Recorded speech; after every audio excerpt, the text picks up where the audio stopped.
The Horny Race by Ball 34s. The galaxy was vast, but one thing was certain. Whenever a Terran entered a bar, everyone stopped and stared. It didn't matter the planet, the quadrant, or how many arms the locals had. Terrans had a reputation. Some looked at them with awe, others with envy, and many with pure, unfiltered hatred. Why? Simple. Terrans were the horniest race in the universe. It wasn't by choice, of course. Centuries ago, a Terran scientist named Dr. Humph put the final touches on a serum designed to increase their species' reproduction rates. Unfortunately, Humph wasn't exactly clear on the dosing. The result? A perpetual state of, interest in anything that moved, or didn't move for that matter. As far as anyone was concerned, Terrans were essentially walking pheromone bombs. Enter Zorvok's Cantina, the most popular watering hole on the planet Blargh 9. The crowd was a mix of species: Dractharians with their 3 heads, the smooth-skinned glebes, and the ever-mysterious Zippetites, who spoke only in beeps.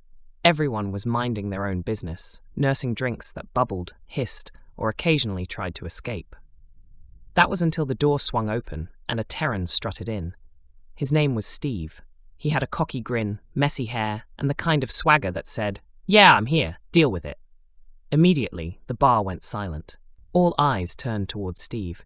The Dractharians hissed in disgust. One of the glebes glared, her translucent skin pulsing a deep, irritated purple. Even the Zippetites beeped angrily, though it was hard to tell whether they were mad at Steve or just communicating the latest sports scores. Steve sauntered up to the bar and flashed a smile at the bartender, a grizzled old nerf who had seen too many bar fights and too many Terrans. "Get me a slagnog," Steve said, his voice oozing with confidence. The bartender raised a brow, which was impressive since nerfs didn't have eyebrows. "You sure? Last Terran who ordered a slagnog. Well, let's just say it got messy." Steve chuckled. "Messy's my middle name." At the other end of the bar, a tall, scaly being known as a Gork looked Steve up and down. "Terran, huh?" he sneered. "I've heard about your kind, always causing trouble wherever you go, stirring things up." Steve shrugged nonchalantly. "Hey, can I help it if we're irresistible?" The Gork growled, his scales rattling. "Irresistible? More like insufferable. You walk in here with your smug grin, thinking you're better than everyone. You're nothing but a walking hormone." The bar murmured in agreement. The glebe nodded furiously, her skin turning a deep shade of red. "It's not fair," she muttered. "The pheromones, they mess with our emotions." Steve leaned against the bar, sipping his drink. "Look, I get it. I really do.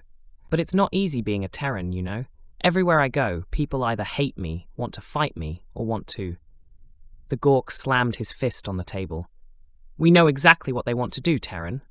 Suddenly, the door to the bar swung open again, and in walked another Terran, this time a woman named Jessica.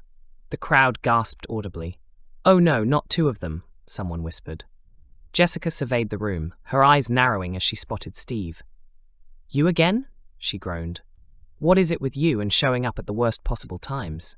Steve grinned. "Well, Jess, you know how it is. Can't keep a good Terran down." Jessica rolled her eyes and took a seat at the bar, immediately surrounded by a group of curious onlookers. "You think this is some kind of game, Steve? You're giving us a bad name." Steve chuckled, taking another swig of his slagnog. "Bad name? Nah, I'm just living the dream." The bartender, shaking his head, muttered under his breath.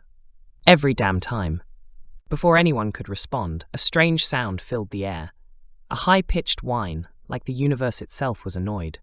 Suddenly, the door burst open and in walked a Veltoxian, a gelatinous, blob-like creature notorious for its ability to absorb anything in its path. The Veltoxian wobbled toward the bar, its eyes fixated on Steve. "You," it gurgled. "You're the reason my people are in turmoil." Steve blinked. "Me?" "Yes," the Veltoxian oozed, getting closer. "Your species, your pheromones, they drive us mad. We Veltoxians are a peaceful race, but whenever a Terran shows up, we lose control." Steve raised an eyebrow. "Wait, are you saying?" The Veltoxian quivered. "I'm saying we've fallen in love." The entire bar went silent again. Even the Gork, who had been ready to pummel Steve a moment ago, paused. Steve glanced at Jessica, who simply sighed. "Great, another one." The Veltoxian extended a slimy tendril towards Steve. "Come with me, Terran. Together, we shall rule the stars." Steve took a step back, eyes wide. I'm flattered, really, but I've got this whole thing with being single and free, you know?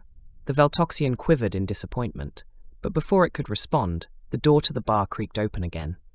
This time, a galactic marshal stepped in, her uniform gleaming and her face stern.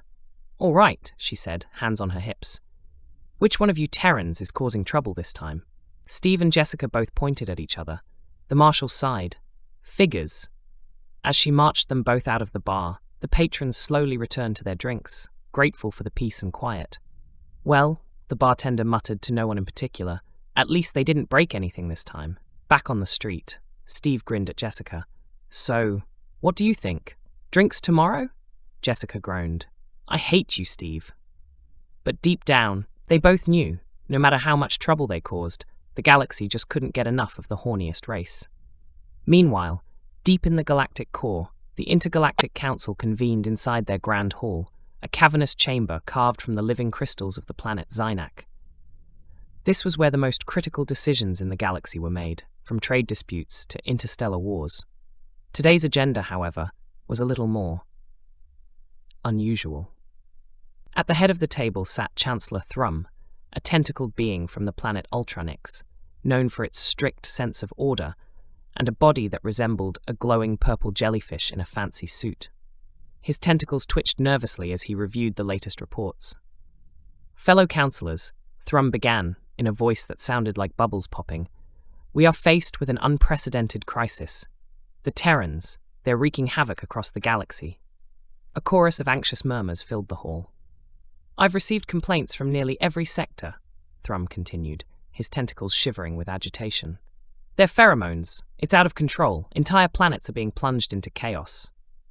Next to him, Councillor Glip, a gelatinous blob from the planet Blargh, squelched in agreement. Yes, Glip blubbered, his many eyes blinking rapidly. "I've heard stories, even on Blargh. Blargh! We blobs have no romantic feelings at all yet." Somehow, when a Terran visited, well, let's just say there's been merging like we've never seen before. "Disgraceful," bellowed Councillor Gorzak, a hulking, four-armed brute from the warlike planet Gorzakon. "My people have never bowed to any outside influence. Yet, when a single Terran entered our battle coliseum, our greatest warriors were too distracted to even throw a punch. They were too busy asking the Terran to grab a drink after the match." He slammed one of his fists down on the table, causing the entire chamber to shake. "It's humiliating." The council fell into a brief silence, trying to absorb the magnitude of the issue. Chancellor Thrum sighed, rubbing what might have been his forehead if jellyfish had such things. "This is becoming a galactic emergency." Councillor Nibglorg, a scaly reptilian from the planet Snarv, hissed as she leaned forward. "We should quarantine Earth, block their spaceports, ban them from interstellar travel until we figure out how to neutralize these pheromones." "Indeed," Councillor Glip chimed in. "We must stop this madness before the entire galaxy falls prey to their charm." At the back of the room, a strange hum echoed through the chamber. A cloaked figure floated toward the table. It was Councillor Zib, a Ziptolian, a species known for their complete lack of emotions and their language of cryptic beeps and clicks. Zib beeped softly, then paused dramatically. The translation drone hanging above Zib whirred to life, speaking in a dull monotone. "Zib suggests we invite the Terrans here, analyze their behavior, determine their weakness." There was a murmur of agreement. Chancellor Thrum nodded thoughtfully.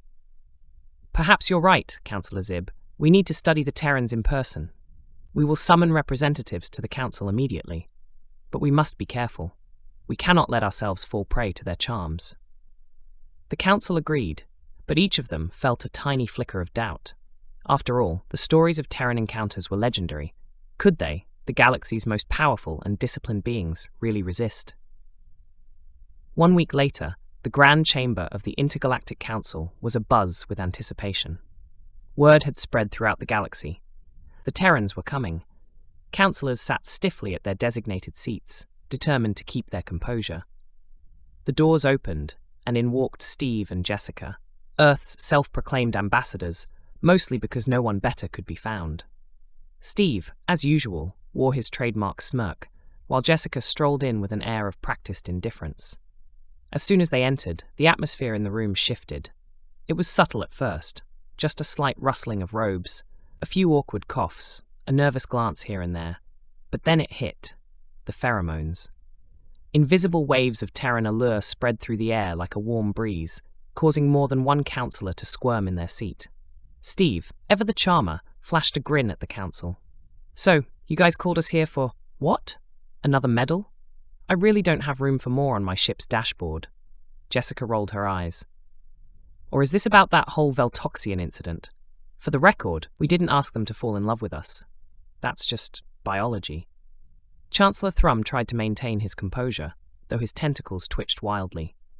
"Terrans, we summoned you here to address the growing concern of your, influence on galactic affairs." Steve winked at Jessica. "Hear that? They're concerned about our influence. I think we've finally made it big." Jessica snorted. "Yeah, we're practically galactic celebrities." Councillor Glip's gelatinous body wobbled as he spoke up, clearly trying to regain control of the meeting. "This isn't a joke. Your pheromones are causing widespread chaos. We demand that you cease your travels until we find a solution." Steve shrugged. "Look, if you guys can figure out a way to turn off the pheromones, go ahead. But until then, we're just doing what we do best, being Terrans." At the far end of the table, Councillor Gorzak, the battle-hardened brute, was beginning to sweat. His four muscular arms flexed nervously as he stared at Steve and Jessica. "Your confidence," he muttered, almost to himself. "It's oddly appealing." Jessica raised an eyebrow. "You okay, big guy? You look a little tense." Gorzak gulped, his usually booming voice reduced to a soft rumble. "Perhaps, after this meeting, we could discuss galactic battle tactics over drinks." Chancellor Thrum waved his tentacles frantically as if trying to clear the air of pheromones. "No, focus. We cannot let them sway us." But it was too late. Councillor Glip's eyes had turned a faint shade of pink, an embarrassing colour for a blob. "Terrans," he blubbered, sliding closer. "Do you, by any chance, need an advisor? Someone to assist you on your adventures? I'm very flexible, literally." Steve leaned back in his chair, grinning from ear to ear. "Wow, Jess. Looks like we're getting job offers now." Jessica sighed, watching as more councillors began to shift uncomfortably. Zib, the Ziptolian, let out a long, flustered beep. Even Nibglorg, who had sworn to resist, was visibly fidgeting with her scaly fingers, her eyes darting towards Steve and Jessica with increasing frequency. Finally, Chancellor Thrum slammed a tentacle down on the table in desperation. This meeting is over. I declare that we will reconvene once we have, sorted out this issue." As the councillors hastily gathered their things and fled the room, Steve and Jessica exchanged a look. "Well," Steve said, grinning, "I'd call that a win." Jessica smirked.